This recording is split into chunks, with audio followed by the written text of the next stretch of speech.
in the corner of my eye. Hi. I hope everything is going well today. This is a YouTube video. I am Joseph Ward from the Joseph Ward YouTube channel. I hope everything is going well. Hope you find yourself in high spirits today. This is an exciting development. I'm here live broadcasting, creating, being a YouTube creator. And that's all this really is my discovery of this art form, what makes it work, how others can get involved. It's still very new, it's very exciting. In the past, the only way you could create a visual, moving work, breathing work of art is if you had one of those like fancy cameras and big old microphones. But anyone can do it today, so I am anyone, and I am going to do it today. I'm very curious to know who ends up watching this. I expect my peers and my kin will be watching this most likely, if they have any interest in where I'm coming from just as a person. This is going to be one of those things that just supplements my way through life. So yeah, we'll see where this process takes us. So yeah, in an effort to make it more exciting or whatever, I've incorporated some other things, some aids, because there's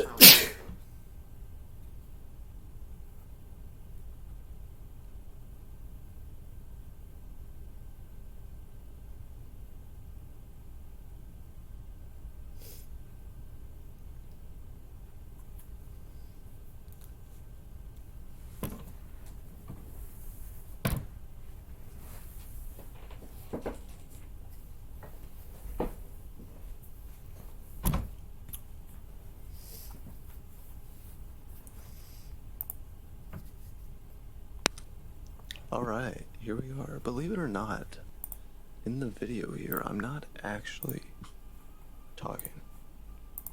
So what I did is I knew that I was going to talk here, or at least I wanted audio here. I just did not know exactly what to talk about. So this is happening post-operation. What I've done for you is I've pulled up some chess gameplay. It's a game I enjoy. It's fun. It's enjoyable. I mean, if I mean, it kind of looks like I'm miserable here, but, you know, you try, you know, playing chess into the wee hours of the morning and keep your sanity. In fact, I even recorded this game in hopes that I could prove to you that my mind was sharp and I was agile and, you know, capable of keeping a cohesive logic. But we'll find, if you decide to watch this game, you'll find that that is not quite the case. I'm actually pretty bad at this game. This particular game, that is. It is the Sicilian Defense. The kind where the knight takes my knight and makes me have an open file. So, yeah, the open B file, whatever. I don't imagine I have too many grandmasters listening.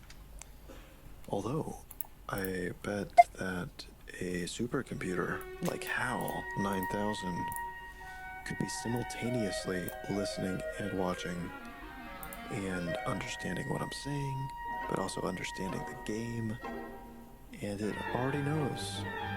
he already knows what move I should have played in this position. Because what I played, I suspect that was not the right move. I still haven't done my full analysis of the game, but I do think there was an opportunity for checkmate somewhere around here. I, the fallible human, could not find it. But albeit fallible, I am capable of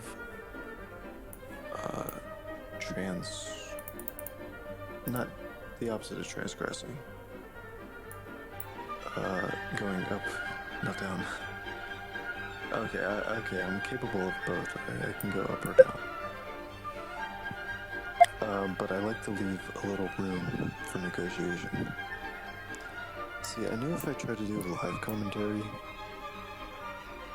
or if I even tried to continue with my initial statement, it would have been just like garbage.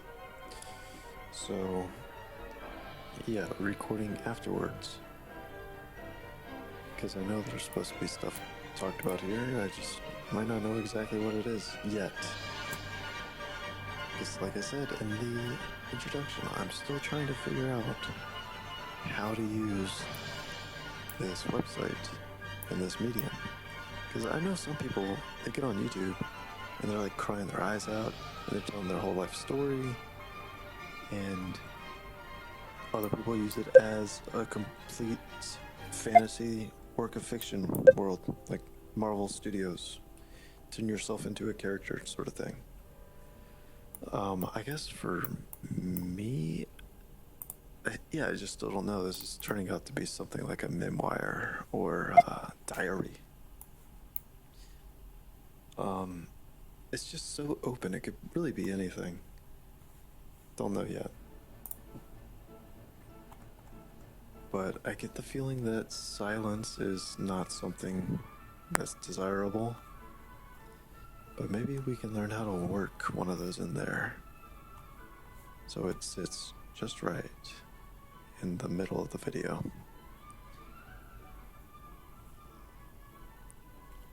Although this is nowhere near the middle. We are kind of like a quarter of the way there. Oh, goodness. Thankfully, I can just pause this every 5 minutes and, like, recatch my breath, and you wouldn't even know that there's a cut.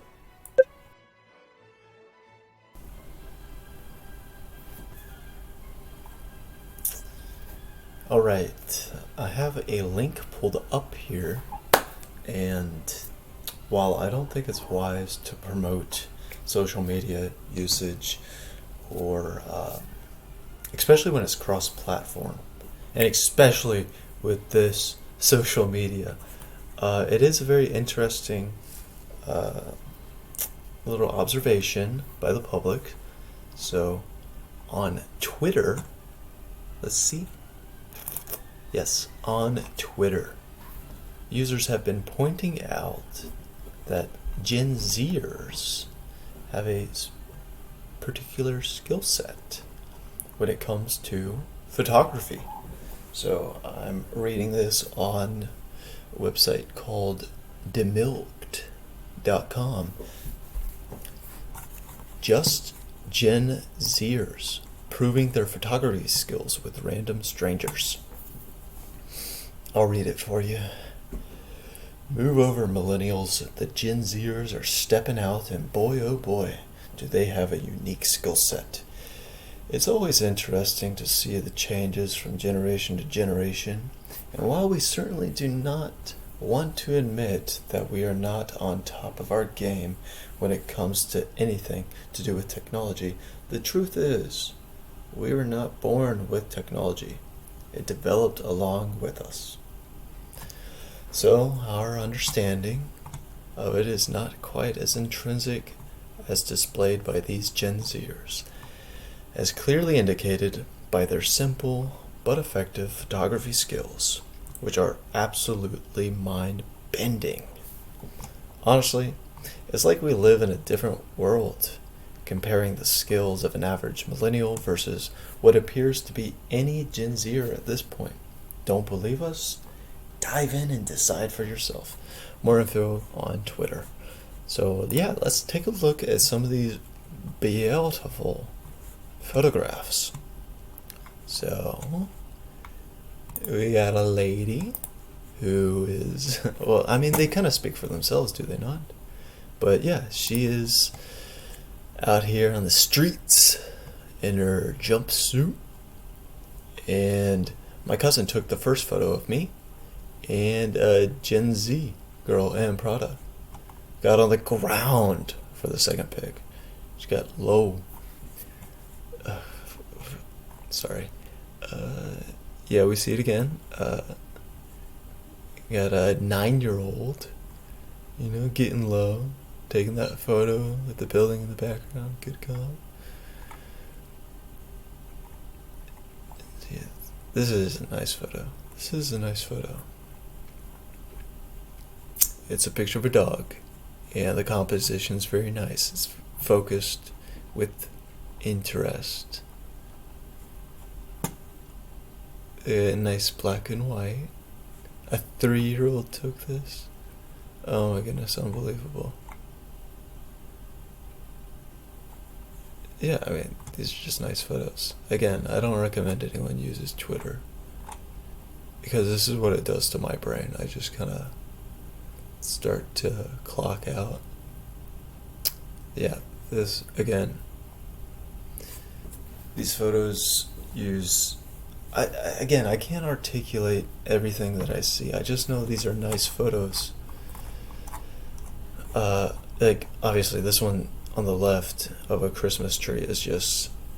It's not even in focus. Like, that's just... like, unusable photography. Photo on the left. Now it has a high up angle, so you get to see the buildings and the horizon. And there's like a little boat, versus the one on the right, which is like, it doesn't even look like they were ready for the picture. Yeah, everyone's just in agreement that, and it shouldn't come as a surprise. I mean, people whose only opportunity to practice using a camera, which is just like a point, click, and capture, were those who could afford and maintain like a nice Canon or a Nikon or a Panasonic, Sony, which were high ticket items. You had to make it kind of like your passion. But I think those of us who were just given this as a tool just kind of click with it, and it's you see like the difference between like the styles. All right, just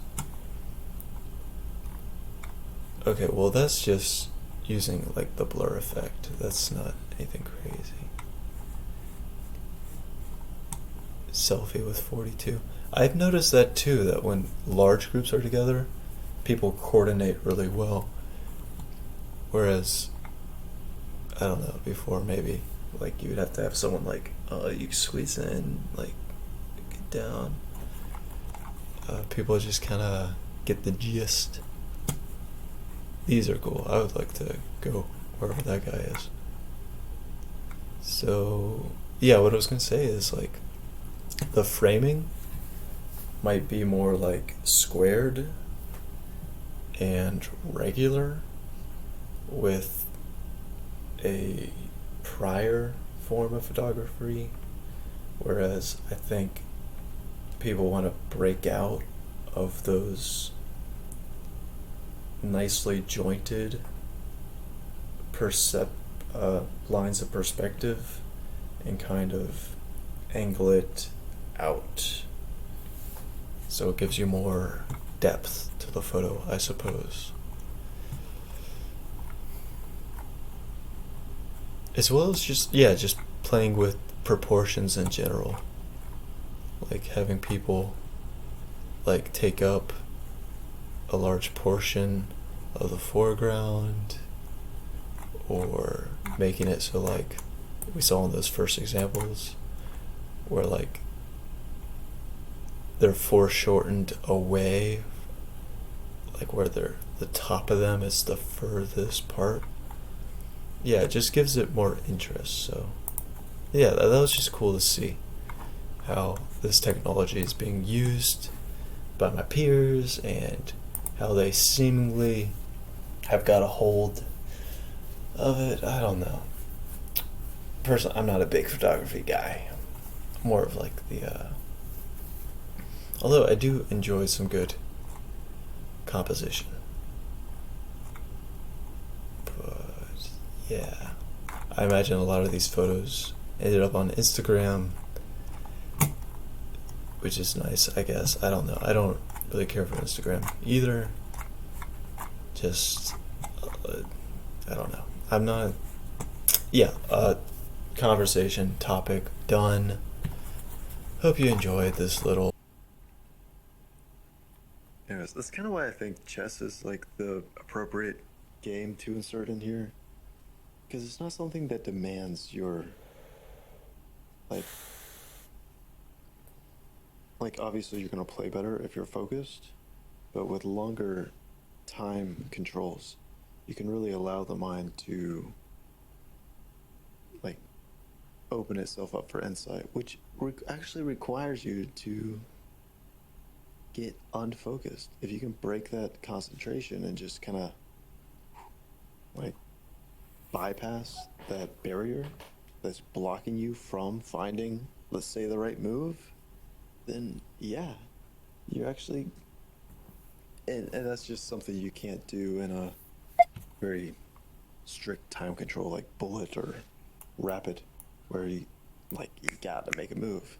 Sometimes this helps, and sometimes that helps in, trusting your like initial intuition.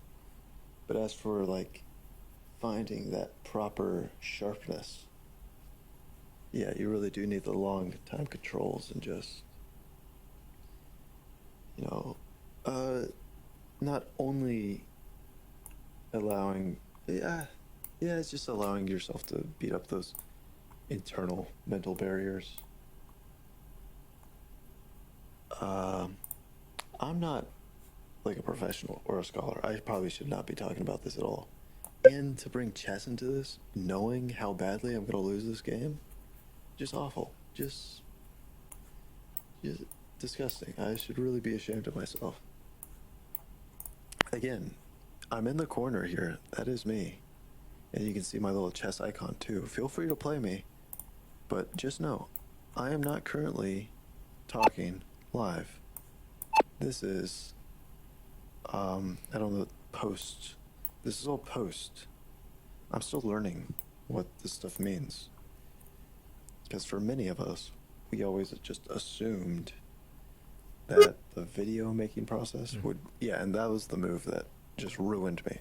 It's over. It's mate in 2, I think, here. 2 or 3. Or 4. Whatever, who cares? I lose. That's what I'm trying to say. But what I was just getting at was the fact that a lot of people think video making and editing is for people who have all the equipment and stuff, but I'm really running on a pretty rinky-dink operation here, and it'd be super cool if this ended up getting played on like a big screen somewhere, because I'm sure someone out there has a big screen and has the time. They just might not be exposed to my work, my craft. But yeah, it's like I'll play it on my phone or a computer or something, which is what I'm working on. No, But someone probably has a projector and they can play this on there, and would that validate what I'm doing? Mm, no, it wouldn't. Not exactly sure what validation looks like on this platform, because I'm not sure like getting a bunch of comments on my video would be particularly good for me.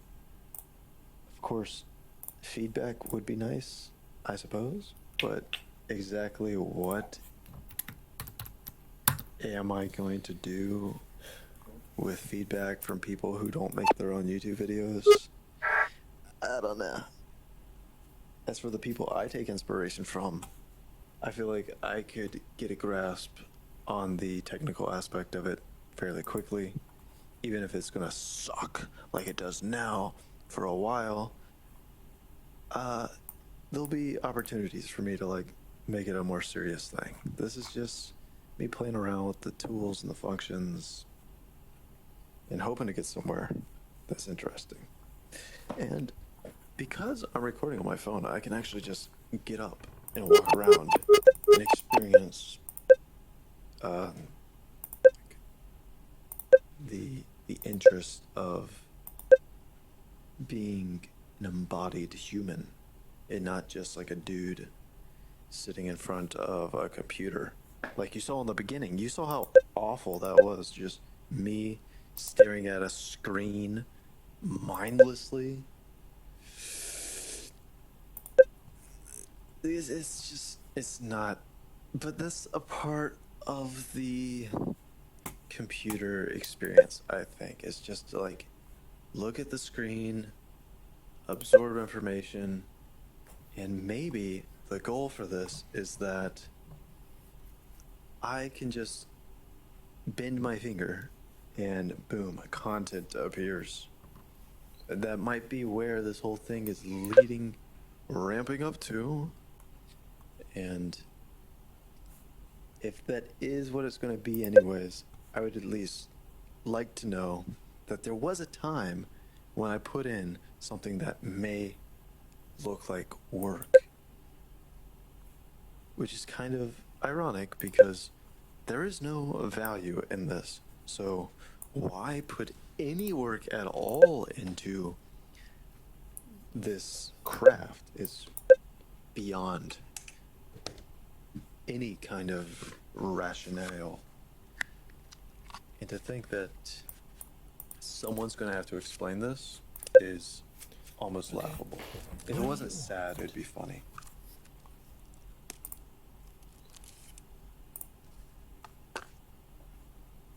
I am reminded of a quote by Helmholtz from Aldous Huxley's Brave New World, in which he asks, "What is there to write about?"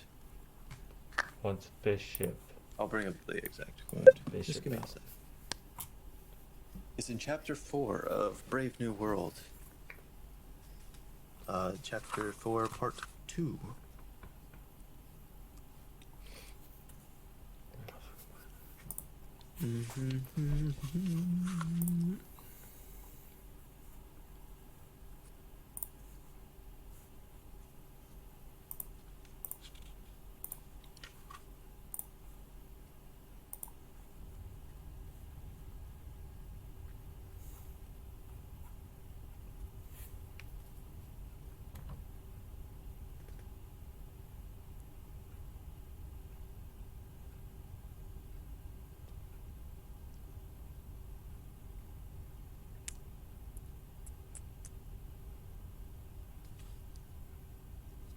Yeah, I guess that's something I bring up on the stream. Well, I mean, I know I do, but I'm having trouble finding it in the book. Not that you knew I was looking through the book, because the one place where it'd be nice to have a camera on me, suddenly I'm without camera. What do you know? I'm pretty sure I mentioned it at some point.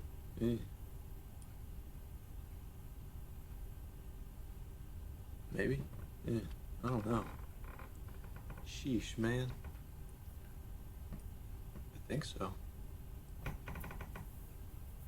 Looks like in the video I go through the analysis and stuff. No, well.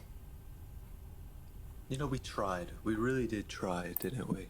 We gave it the old college effort. Oh, someday they'll look back on this video and they'll think, what will they think? Will they give me a pass because it's like the first episode?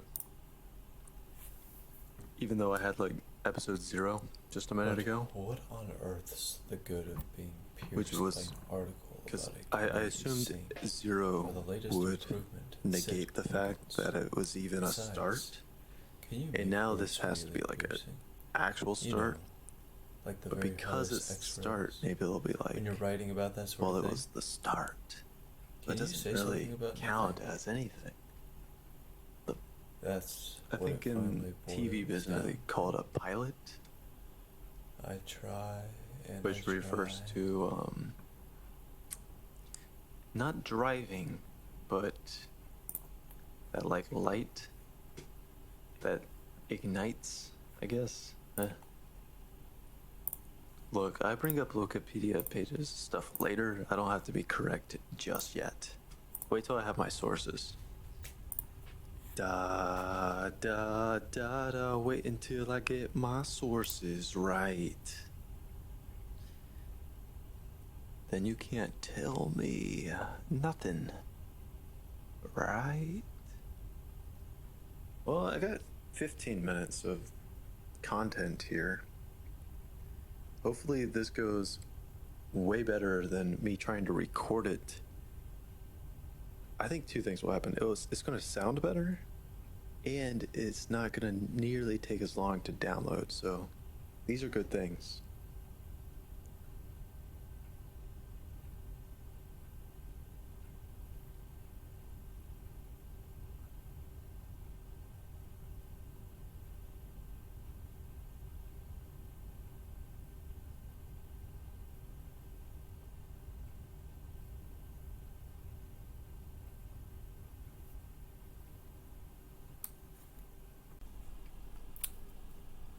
Well, I thought maybe it'd be interesting to introduce something that I would enjoy working on with you fine people. I do need help. I do not have enough like computational power in my own mind to make a story out of something that I find interesting, but I do find this interesting, and I bet you guys will find it interesting too. I was doing a drawing around the theme of gargoyles, and I ran into this most interesting character named Romanus. The man himself, a bishop from antiquity, from long, long ago. So let me read you a little bit about this guy. Romanus of Rouen. Saint Romanus of Rouen was a scribe, clerical sage, and bishop of Rouen. He would have lived under Dagobert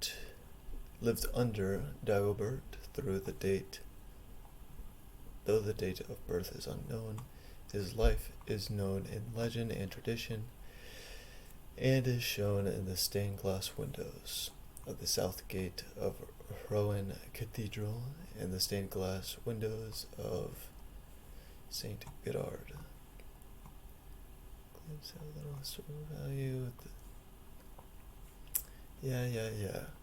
Yep, go tell it on the mountain hill. He was a great guy. You know, I can't say I am completely invested in the historical accounts, but I do find his miracles, his legendary miracles, pretty interesting. A few examples would be the destruction of the Temple of Venus, destruction of the pagan temple, miracle of the Holy Chrism, temptation, floods, ecstasy, and most most appropriate for this story is the dragon or gargoyle. Gargoyle. I don't know how to pronounce the French, but the gargoyle, which is the story of a dragon who is slayed by Saint Romanus. Why not? Why not get into the story a little bit? So, here's the man himself, Bishop Romanus of Rouen. I have him here on display for you, and I will go ahead and give you the full screen so we can talk about the man. Alright, so, the dragon, the gargoyle. The monster does not figure in the older account of the saint's life being recorded for the first time in 1394. The account described... Yes, the account described how, in the wild swamps on the left bank of the Seine, a huge serpent or dragon rampaged who, quote, devoured and destroyed people and beasts of the field. Romanus decided to hunt in this area, but could only find one man to help him, a man condemned to death who had nothing to lose. They arrived in the serpent's land, and Romanus threw the sign of the cross on the beast. They then lay down at his feet and let Romanus put his stole on him as a leash, in which manner he led it to the town to be condemned to death and burned at the parvis of the cathedral. As a result, this legend was the origin for the bishop's privilege to pardon one prisoner condemned to death each year by giving him a pardon. So it's a wonderful thing that came out of this, giving someone a second chance after. So, yeah, you might be wondering how this relates to the gargoyle that we know today as the water spout. Can I, it's not going to let me pull up this full image, is it? Hold on, folks, give me 1 second.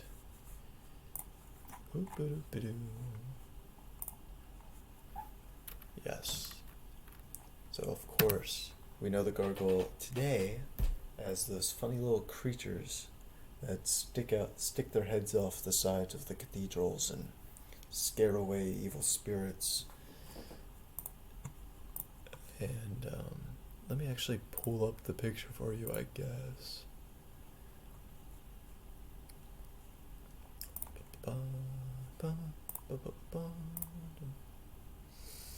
So yes, those crazy faces with their heads sticking out.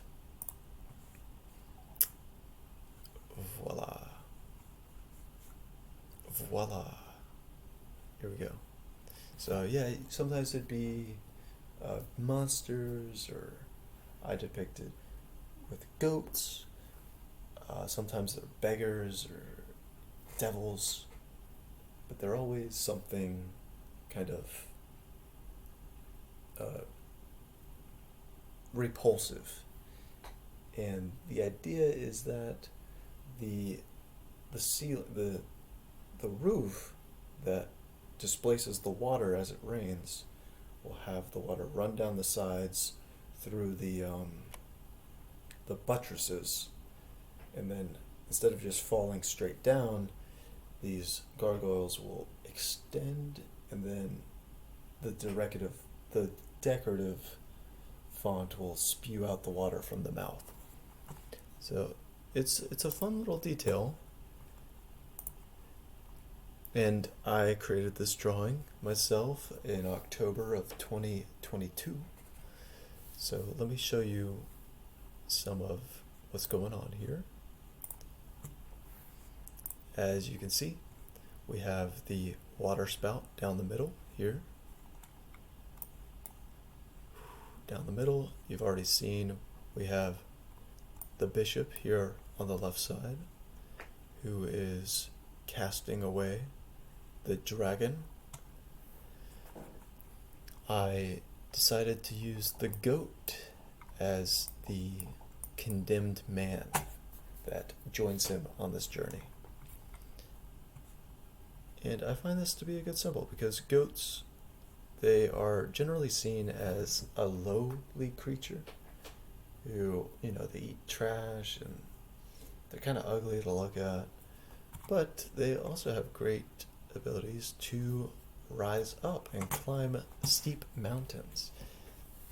And I like this idea of something about the condemned man being cast away, nothing to lose in life, and the goat who is ultimately the scapegoat and is cast away from the mountain with all the burdens and sins, but then being out there in the lost and finding some allegiance somewhere. And I think this also goes well with the water symbolism, where the gargoyle function is to cast away all the rejected, unwanted waters. So, yeah, this idea of just having the water be something destructive, see it maybe as something that's going to destroy the home, so you build a roof, and then it's going to destroy the foundation now, so you add something again on. You already have this barrier top, now you have these marginal protections. I'm still working it out, so obviously, there's still a lot of questions, how do we incorporate all these things together so it's cohesive and makes sense and it's interesting. I really do love storms and dragons, and it sounds like an adventure. And these two unlikely characters joining together, I think it just works really well. And, working title, of course, Romulus of Rowan and the Gargoyle. Yeah, it's just stuff to be worked out. But, I don't know, someone out there is going to find it interesting. Obviously, here's just, the completed thing. Work on different kinds of pictures and stuff to go along with it, but could be a good time. Absolutely. Woo woo woo. So yeah, let me know if you're interested. I'd love to get more people involved in this. And if this isn't your thing, I'm sure there'll be more projects in the future that you can participate in, or just throw something my way. It's a two-way street. All right, thanks for participating in that little section. Awesome.